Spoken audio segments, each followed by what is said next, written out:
예, 첫 번째 발표 발제를 맡은 박인석입니다. 국회에서 발제는 처음인데 차질이 생길 게 뻔하군요. 시간의 진행상 차질이 생길 게 뻔한데 최대한 계획된 시간에 맞춰보도록 하겠습니다. 오늘 토론의 주제가 건축의 시대죠. 건축의 시대인데 얼마 전부터 우리 사회에서 건설의 시대에서 이제 건축의 시대로 바뀐다라는 이런 말들이 심심찮게 들려왔습니다. 이 말을 아까 여러분들의 그 축사에서도 많이 나왔습니다만은 과거에 우리 한국 사회가 건설, 그러니까 그 개발의 시대, 성장의 시대를 표상하는 건설의 시대를 겪어왔는데 이제 우리도 선진국 문턱에 들어서고 성장을 많이 했으니 이제 문화와 예술을 향유할 수 있는 그것을 또 표상하는 건축의 시대로 바뀌어야 되는 거 아닌가, 뭐 이런 정도의 의미로 받아들이는 것이 대부분의 경우라고 생각합니다. 그런데 저는 그건 물론 당연한 얘기지만은 그거 못지않게 우리가 더 중요하게 이 건축의 시대라는 말을 음미해보고 따져봐야 될 점이 적지 않다고 생각을 합니다. 여기서부터 얘기를 시작하겠습니다. 우선 우리 사회의 변화 과정을 좀 잠깐 살펴볼 필요가 있습니다. 이 두 개의 그래프는 우리나라 GDP와 GNP를 보여주는 그래프입니다. 보시겠지만 90년대경을 경계로 해서 한국 사회가 전혀 다른 사회가 됐다 해도 과언이 아닐 정도의 큰 변화가 있었습니다. GDP나 GNP나 과거에 비해서 수십 배의 규모에 달하는 그야말로 경제의 엄청난 팽창과 발전이 있었다고 할 수 있겠죠. 이러한 그 경제의 그 전혀 다른 판도로의 변화, 양적인 변화가 다른 여러 분야에서도 우리 한국 사회를 전혀 다른 사회로 바꿔 놓았습니다. 몇 가지 예만 든다면 자동차 등록대에서도 똑같은 그래프를 그리고 있죠. 이제 뭐 요새는 차가 없어서 대중교통을 이용한다는 얘기는 뭐 그 차를 살 수가 없어서가 아니라 건강을 생각해라고 당연히 생각하는 시대로 전혀 다른 사회로 바뀌었습니다. 과거에 비해서 우리 인터넷 강국이라는 한국 사회도 90년대부터 놀라운 속도로 인터넷 강국의 면모로 바뀌었죠. 우리 사회가.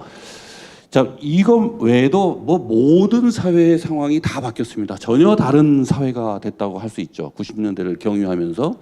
이런 속에서 우리가 그런 시각을 가지고 건설을 좀 들여다봐야 된다고 생각합니다. 건설 분야에서 어떤 변화가 일어났는가, 이 시기를 겪으면서. 우리 한국이 가장 그 건설에 관련해서 유명한 게 GDP 대비 건설 투자 비중이 지나치게 높다라는 지적을 많이 받아왔습니다. 1991년에 정점을 찍었죠. 23%입니다. 이것이 최근 들어서 14%, 15%까지 줄어들고 있고 앞으로 OECD 평균 수준이라는 10% 내지 11%까지 줄어들 것이라는 것을 거의 모든 사람이 확신하고 있는 상황입니다. 그런데 건설 투자 비중은 이렇게 줄어드는 추세에 있는데 그렇다면 건설 투자액 자체가 줄어들고 있는가? 그건 전혀 그렇지 않다는 것이죠. 옆에 그래프를 보면 역시 GDP 팽창 추이와 똑같은 양상으로 건설 투자 절대액이 급팽창해오고 있다는 것을 확인할 수 있습니다. 그렇다면 건설 투자액은 엄청나게 늘어난 건 마찬가지인데 GDP 대비 건설 투자 비중은 줄어들고 있다는 건 무엇을 의미하는가? GDP가 더 크게 팽창했다는 얘기죠. 다른 경제 활동 일반이 엄청나게 팽창했다는 얘기입니다. 건설 활동에 비해서. 요거를 이제 의식하면서 우리는 건설 분야의 소위 이중적 구조 변동이라고 제가 이름을 붙였는데요. 이 상황의 구조적인 내용을 좀 살펴볼 필요가 있습니다. 통계청 통계를 보면은 건설업을 4개의 유형으로, 4개의 종류로 나눠서 집계하고 있습니다. 건축공사, 토목공사, 산업설비공사, 조경공사. 이 그래프를 제가 통계청 통계에 의해서 그린 것입니다. 이 그래프를 보면은 한 가지 주목할 만한 사실을 금방 발견할 수 있죠. 다른 모든 건설업 내 다른 공사 중에서 건축공사가 압도적인 비중을 차지한다는 것을 확인할 수 있습니다. 2015년 기준으로 수주액이 건축공사가 222조 원입니다. 전체 건설업 수주액의 67%를 차지하고 있습니다. 토목공사의 59조, 산업설비공사의 41조에 비해서 거의 4배에 육박하는 4배를 넘거나 4배 육박하는 압도적인 규모를 차지하고 있습니다. 흔히들 상식적으로는 말이죠. 건축이 토목에 비해서 상당히 작은 산업적으로는 작은 비중을 차지한다라고 생각해 왔던 것이 사실입니다. 제 주변에 물어보면 다들 그렇게 말씀들을 하십니다. 그렇지만 그러한 그 일반적인 생각은 전혀 잘못된 생각이라는 걸 이 통계 그래프가 단적으로 보여주고 있죠. 건설업이 엄청나게 90년대를 경유하면서 엄청나게 팽창해 왔는데 그 주인공은 다름 아닌 건축이었다라는 것을, 그것도 67% 압도하는 비중으로 차지해 왔다라는 것을 우리는 확인할 수 있습니다.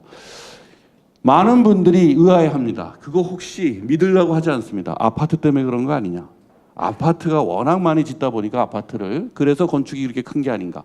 그래서 제가 아파트를 빼고 집계를 다시 해봤습니다. 아파트를 뺀 건축이고 토목은 아까 그대로입니다. 아파트가 포함 안 된 수치 그대로입니다. 아파트를 빼도 건축이 토목의 2배입니다.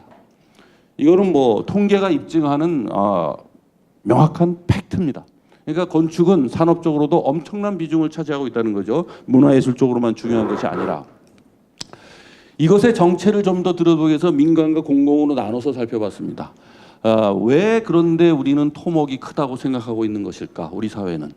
그랬더니 그것은 바로 공공토목이 공공건축에 비해서 크다는 사실이 와전된 일일 뿐이다라는 걸 이 그래프를 통해서 확인할 수 있습니다. 지난 시기에 공공부문의 토목이 건축의 약 2배입니다. 그렇지만 최근에는 거의 가까워지죠. 공공부문에서도. 그렇다면 나머지는 전부 다 민간 건축 활동이라는 것을 확인할 수 있습니다. 이 팽창한 대부분의 것이, 즉 우리 건설 분야의 이중적 구조 변동은 건설 투자 비중이 GDP 대비해서 감소했지만 그에 반해서 민간 건축 활동량이 엄청난 비중으로 팽창했다는 것을 우리가 특징으로 요약할 수 있습니다. 이것을 제가 일반 제조업 분야하고 비교해 봤습니다. 우리가 흔히 우리나라를 이끌고 있다는 전자산업, 자동차 산업, 조선산업, 철강산업하고 비교를 해봤습니다. 단연 전자산업이 압도적인 1위를 차지하고 있습니다. 이 빨간 선은 건설업 전체입니다. 건설업 전체와 전자산업이 거의 비슷한 산업량을 보이고 있고, 그 반면에 그거를 제외한다면 나머지 유력 산업으로 우리 한국 사회를 이끌고 있다는 유력 산업으로 우리가 알고 있는 자동차 산업, 철강 산업, 이런 산업에 비해서 건축 산업이 못지않은 비중을, 산업적 비중을 보이고 있다는 것을 확인할 수 있습니다. 즉 90년대를 경유하면서 한국 사회는 민간 건설 활동량이 엄청나게 팽창한 것입니다. 경제 활동에 필연적으로 수반되는 것이 건축 활동입니다. 따라서 민간의 건축 활동도 비슷한 비중으로 팽창한 것이다. 이런 사실을 우리가 이 통계를 가지고 확인할 수 있습니다. 결국 건축 산업은 이제 우리나라의 자동차 산업이나 철강 산업에 못지않은 국가 기관 산업이라고 할 만한 중요한 산업적 비중을 차지하고 있다는 것을 우리가 일단 확인해야 된다고 생각하고요. 이것은 단순히 산업 비중이 크다는 문제를 넘어서서 더 중요한 쟁점을 제기하고 있다고 생각합니다. 우리 사회가 그동안에 건설의 시대였다는 것은, 건설이라는 건 무엇입니까? 대표적인 게 토목시설물들이죠. 도구적 시설들입니다. 대부분의 대상이 육교, 터널, 댐, 도로, 이런 것들이죠. 이러한 도구적 시설들은 대부분 표준적이고 반복적인 생산을 필요로 하고, 그것을 통해서 가장 효율적인 생산을, 기본적인 성능을 우수하게 갖춘 효율적인 생산을 목표로 합니다. 그에 비해서 건축은 매번 장소를 만드는 일이고, 매번 다른 결정을 하고, 매번 이례적인 생산을 계속해야 되는, 매번 다른 생산을 계속해야 되는 매우 작고 번거로운 일들이 집적된 일들입니다. 그러니까 이런 일들을 하는 데서 이 건설 쪽은 종합계획을 위해서 탑다운 방식으로 수립하고, 이것을 분업에 의해서 위계적인 분업 구조에 의해서 효과적으로 능률적으로 진행하는 것이 가장 중요한, 이것이 우리의 사회 작동 방식이었습니다. 90년대 이전까지. 그러던 것이 90년대 이후에는 모든 케이스가 다 다르고 개별적이고 복합적이고 그래서 어떤 종합계획보다는 전략계획에 따른 케이스 바이 케이스의 대응이 보다 더 중요해지는 이라는 방식도 네트워크가 중요하고 협력적인 관계가 중요해지는. 다시 말해서 과거의 건설의 시대에서는 중앙에 강한 통솔력과 일사불란한 분업 행정이 가장 필요한 시대였다고 한다면 이제 이미 한국 사회는 수많은 서로 다른 개별적 주체들이 때로는 갈등하고 때로는 협력하면서 그들의 자율적 결정이 빚어내는 그러한 일들이 그것이 바로 우리 사회의 힘으로 생성되는 전혀 다른 사회로 이미 우리는 진입했다. 라고 얘기할 수 있습니다. 건축의 시대라는 것은 바로 그 시대로 우리가 이미 진입했다라는 것을 의미하는 것으로 우리가 이해를 하는 것이 중요하다. 그런데 이 사회의 작동 방식은 이미 건축의 방식으로 바뀌었는데 이 사회를 운영하려는 법과 제도를 비롯한 공적 시스템은 여전히 건설의 방식에 머물고 있다라는 것이 바로 건설의 시대에서 건축의 시대로라는 것이 던지는 중요한 화두로서 우리는 이해해야 되고 이러한 건설의 방식에 아직 묶여있는 공적 시스템이 우리 한국 사회가 한 단계 더 진전하려는 발목을 잡고 있는 이런 형국으로 우리는 우리 사회의 상황을 이해하는 것이 중요하다. 이렇게 생각합니다. 건설의 시대에서 건축의 시대라는 건 바로 그런 뜻으로 우리가 읽어야 될 필요가 있다. 자, 그러면 아직 공적 시스템이 건설의 시대에 묶여있는 이 상황이 어떠한 문제 상황을 빚어내고 있는가를 간단히 살펴봅니다. 우선 제가 꼽고 싶은 것은 여러 문제가 있지만 우리 동네들의 이 풍경들입니다.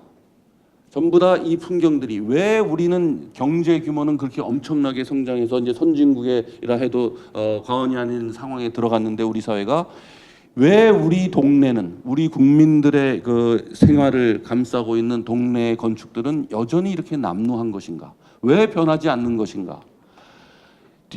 주거지역도 그렇고 가게가 들어찬 뒷골목도 그렇고 지방도시도 그렇고 대도시도 그렇고 전혀 어디를 가도 다를 바 없습니다. 몇 개의 랜드마크 건물이 번쩍거리고 있는 건 사실이지만 늘어나고 있는 건 사실이지만 여전히 우리 국민들의 우리 주민들의 일상생활을 감싸고 있는 환경들은 여전히 남루합니다. 바뀌지 않고 있습니다. 이것은 왜 그런 것인가 도대체? 이 중요한 이유가 바로 건설의 방식에 묶여있는 우리 건축의 현실 때문이다라는 게 저의 진단이고요. 이러한 민간 건축물만이 문제가 아니죠. 공공건축물, 모든 동네마다 있는 공공건축물입니다. 어린이집, 우체국, 파출소, 주민센터, 모든 동네마다 있는 한두 개씩은 있는 공공건축, 소규모 공공건축들이죠. 이들 역시 남루하긴 마찬가지입니다. 결코 더 낫다고 할 수 없는 수준으로 지어지고 있습니다. 도대체 왜 그런 것인가? 이것을 우리가 따져봐야 된다는 것이죠. 그 이유는 간단히 말하면 여러 가지로 얘기할 수 있지만 건설에 묻혀있고 건축이 우리 사회가 건설 패러다임에 묶여있기 때문이다. 간단히 말하면 그렇다는 얘기죠. 건축 행정과 정책이 건설 정책과 건설 행정으로 입안되고 시행됩니다. 아까도 말씀드렸지만 건설이라는 건 도구적 시설을 짓기 위한 정책이고 행정입니다. 그렇지만 건축은 장소를 만드는 매번 다른 장소를 만드는 것입니다. 그것을 건설 정책으로 입안하고 시행한다는 걸 단적으로 드러내는 것이 공공건축의 설계 방식입니다. 설계 방식을 보면은 놀랍게도 전체 공공건축물의 81%가 설계를 가격으로 발주하고 있습니다. 이건 말이 안 되는 얘기죠. 건축물의 설계를 문화고 예술이라고 그렇게 강조하는 건축물의 설계를 가장 싼 설계비를 받겠다는 설계자에게 발주한다는 것입니다. 91%가 자그마치. 그러니까 이제 그런 남루한 소규모 건축물들이 지어지는 것이죠. 대부분 소규모 공공건축물들이 다 거기에 해당되는 것입니다. 가격 입찰입니다. 설계 발주가. 이거는 완전히 소규모 토목 시설물 취급을 하는 것이죠. 똑같이. 바로 이것이 이제 건설의 시대가 우리 사회의 발목을 잡고 있는 현장이죠. 공공공간이 설계 건 다 알고 계시죠. 도시계획에 의해서 그어진 도로가 그대로 실시설계로 넘어갑니다. 디자인이라는 게 존재하지 않습니다. 도시설계라는 것이 전혀 설계 경쟁 없이 발주되고 있다는 거 다 알고 계실 겁니다. 이 중요한 디자인 행위들이 전부 다 우리 시민의 일상생활을 감싸고 있는 시설물들이 다 토목 상하수도 시설물과 똑같은 방식으로 설계되고 있다. 이것이 바로 아직 건설의 시대에 묶여 있는 우리의 사회의 한 단면이다라는 거죠. 법과 제도는 뭐 당연한 얘기죠. 법과 제도가 그렇기 때문에 그런 거죠.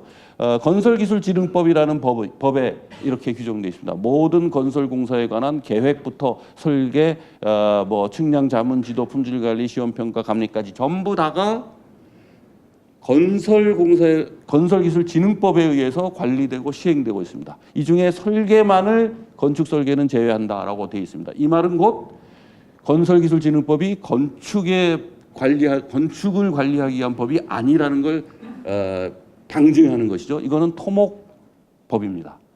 그러니까 이 설계를 제외한 모든 건축에 관련된 일들은 토목법으로 토목법인 건설기술진흥법으로 관리되고 있는 게 우리의 현실이다. 이 부분에 대해서는 두 번째 발제에서 아마 더 자세하게 말씀을 드릴 것이라고 생각하고요. 이만 줄이고요. 두 번째로 행정조직 인력 역시 마찬가지입니다. 뭐 국토부든 지방정부든 건축직에 비해서 토목직이 압도적으로 공무원 수가 많다라는 건 익히 다 알고 계실 겁니다. 제가 그래서 통계로 조사를 해봤습니다. 2016년 5급 공무원을 토목이 건축의 3배 이상을 뽑습니다. 채용합니다. 산업 규모는 건축이 3배인데 일하는 공무원은 건축을 3분의 1밖에 안 뽑는다. 이게 도대체 어떻게 된 일인가? 저는 이건 심각한 문제라고 생각합니다. 그래서 다 뒤져봤습니다. 기술고시가 시작된 이후로, 행정고시가 시작된 이후로 토목직과 건축직의 채용 숫자를 비교해 본 겁니다. 압도적으로 토목이 많습니다. 이게 2010년 한 해에 그친 일이 아니라는 얘기죠. 저는 산업 규모가 3배인 산업을 이런 식으로 관리한다라는 것은 이건 국가 경영의 문제라고 생각합니다. 이거는 엄청난 그 미스매치라고 생각하는 거죠. 이거는 심각하게 우리가 국가 경영의 차원에서 따져봐야 될 문제라고 생각합니다. 이렇게 산업의 산업적 중요성을 방치해도 되는 것인가 라는 문제죠. 결국 이런 일이 왜 일어나는가? 우리 사회는 건축의 방식으로 중요한 가치가 획득될 수 있다는 것 자체를, 그 사실 자체를 모르는 사회가 아닌가라는 겁니다. 그러니까 이 개별적인 가치들, 매 장소마다 건축의 방식으로 보듬고 가꿔야 될 작은 개별적 가치들이 무시되는 것을 불가피하다고 여기고 있는 그런 건설의 시대에 우리가 아직도 살고 있다.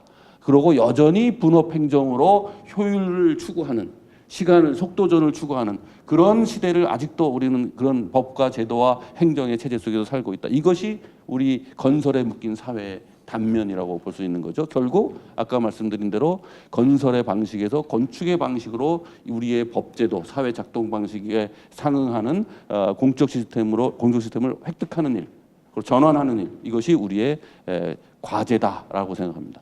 마지막으로 중요한 쟁점이죠. 아까 그 김현미 장관님도 말씀하셨지만 소규모 건축물 시장이 방치되고 있는 것 역시 중요한 문제죠. 건설 산업이 양극화되어 있다는 건 익히 아실 겁니다. 제가 그래프로 그려왔습니다. 우리 사회에 기업 규모별, 건설 업체 규모별 숫자 분포입니다. 당연히 대기업이 적죠. 대부분 중소기업입니다. 그에 비해서 매출의 점유율은 대기업이 대부분을 차지하고 중소규모는 거의 전멸하다시피 하고 있습니다. 눈에 보이지 않을 정도죠, 그래프에. 이것의 심각성을 좀 더 확실히 하기 위해서 일본과 똑같은 그래프를 그려봤습니다. 일본 역시 대기업은 적습니다. 그러나 중소규모 건설업체가 차지하는 시장 쉐어는 만만치 않게 크다는 것을 우리는 두 나라의 비교에서 명확히 비교가 되죠. 우리 사회의 양극화 현상이 얼마나 심각하다는 것을 이 그래프로 우리는 확인할 수 있습니다. 이러니까 이 우리 동네의 보통 건축물들, 소규모 건축물들의 저열한 건축 생산이 계속되고 있는 것이다. 건축 산업의 특성을 무시한 토목이라는 건 대규모 시설물만이 중요할 뿐이지 소규모 시설은 그냥 보통 수준으로 반복 생산하기만 되는 것이기 때문에 똑같은 방식으로 우리 동네를 감싸고 있는 소규모 건축물들을 그냥 가격으로 설계 입찰해서 그냥 짓게 만드는 것이죠. 이 소규모 건축물 시장 정책이 없다는 것은 제가 이 소규모 건축물 시장이 도대체 전체 산업에서 몇 %나 차지하는 것을 확인해 보려고 했으나 통계조차 없습니다. 통계가 없다는 것은 정책 대상으로 간주하지 않는다는 얘기죠. 그래서 제가 어렵사리 여기저기서 조각조각 긁어모은 통계로 부정확한 통계입니다. 당연히. 통계로 끌어맞췄더니 건수 기준으로는 약 90%, 면적 기준으로는 약 30%가 소규모 건축물 시장이라고 할 만하다라고 저는 잠정적으로 결론을 내렸습니다. 더 자세한 통계가 필요합니다만은 이렇다는 얘기는 소규모 건축물이 적지 않은 시장 쉐어를 차지하고 있다는 겁니다. 30%니까 토목 전체 시장 규모하고 비슷한 규모란 얘기죠. 토목이 건축의 3분의 1이니까. 그런데 이 소규모 건축물은 전부 다 설계는 소규모 설계사무소가, 시공은 소규모 건설회사가 한다. 이거는 뭘 의미하느냐? 동네 일상적인 건축물로서 시민들의 일상적인 삶의 질을 좌우하는 중요한 건축물일 뿐만 아니라 골목 경제, 소규모 업체들이 주도하는 골목 경제와 내수 경제의 주역으로서도 중요한 산업적인 가능성을 갖고 있다. 이것이 다 방치되고 있다. 현재 건설의 시대에 묶여 있는 사회가 방치하고 있다. 이것이 가장 큰 문제라고 생각합니다. 그래서 어떤 일들이 필요한 것인가? 당연히 산업적 비중에 대응할 만한 건축 정책과 행정의 직능을 우리가 확보해야 한다. 저는 적어도 국토부라면 현재 한 개국밖에 없지만 세 개국 정도는 있어야 된다고 생각합니다. 당연히 산업 정책을 담당하는 부서, 어반 디자인이나 도시의 그 환경을 담당하는 부서, 빌딩 하나하나의 인허가 업무를 담당하는 일도 만만치 않죠. 이 부서. 또 국가건축정책위원회 지위를 초창기처럼 대폭 다시 강화하고 회복해야 된다. 지금 굉장히 축소되어 있습니다. 또 건축기술진흥법으로 대표되는 토목법이 아니라 산업적인 비중에 걸맞게 건축산업의 특성에 걸맞는 산업용 법제도를 따로 마련해야 된다. 제가 주장하기는 건축서비스산업진흥법이라는 게 이미 생겼으니 건축서비스산업진흥법으로 건축공사에 관련된 모든 서비스 용역 기술 업무를 관리하는 법제도로 전면 개편해야 된다. 그리고 소규모 건축생산 활동에 대한 정책을 국가의 기간 산업 과제로서 추진해야 된다. 그만큼 중요하다는 얘기죠. 소규모 건축물 생산 활동이 설계, 시공, 감리 모두 엄청난 양으로서 전국에서 펼쳐지고 있는 이 일들을 국가 기간 산업 과제로 추진해야 된다. 이 모든 것이 다 이 외에도 많겠지만 이 모든 것이 이 건설의 시대에서 건축의 시대로라는 슬로건 속에서 우리가 읽어야 될 중요한 현상이자 과제라고 생각합니다. 이상 마치겠습니다.